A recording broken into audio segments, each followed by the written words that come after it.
Hello mga ka-Soulsters, magandang umaga, panibagong buhay, panibagong araw, panibagong pag-asa para sa ating lahat.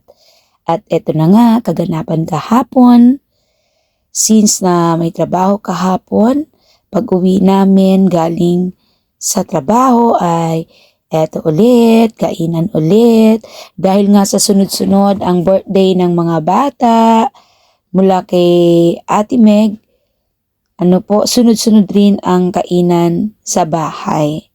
So, una kay Ate Meg, November 20, sunod kay Mikmik, December 5, sunod si Echo, and then ang panghuli ay si Mikel ngayong December.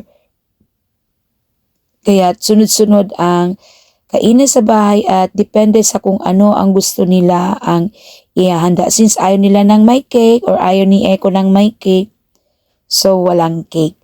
Ito lang lahat ang kanyang wish, ang pizza, spaghetti na luto ni ma'am, and then puto, plus lichong manok, and yung lichong kawali, lichong belly. So yun lang ang aming pinagsalusaluhan sa birthday ni Echo. Kapag ka malalaki na talaga, may mga sarili na din silang gusto na kainin at ihanda sa kanilang birthday. So, yun lang ang aming ibinibigay. Since kami-kami din lang naman ang magkakasama at magkakasalo-salo.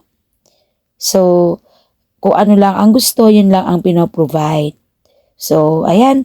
Wala namang masyadong ganap kahapon. Siyempre, maghapong trabaho. And then pag-uwi, salo-salo for dinner. At yan, nakaraos ang birthday ni Kuya Echo. At eto yung mga oras na lagi kami magkakasama every time na may mga okasyon.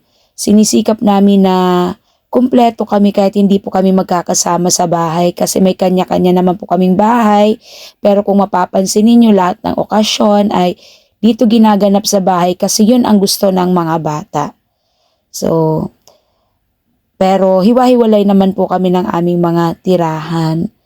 Kaya lang, syempre, mas binibigyan din namin ng priority kung ano yung mga gusto ng mga bata kasi napakasimple lang naman ang kanilang mga kahilingan. Ang lagi-lagi magkakasama tuwing may mga okasyon na katulad nitong birthday at mas pinipili nila na dito kami sa bahay magsalo-salo. Kahit maliit ang aming bahay, basta sama-sama at lahat masaya, lang na. So, ayan po. Ito po ang mga handa ni Echo. Pepperoni, puto, spaghetti. Ayan, nabanggit ko na kanina. So, piniflex ko lang. At yan si Kuya Echo, binata na.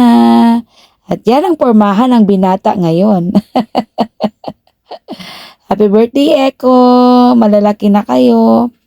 Mas malalaki na kayo sa amin. So, be a good boy always, and then stay humble always, and mababait.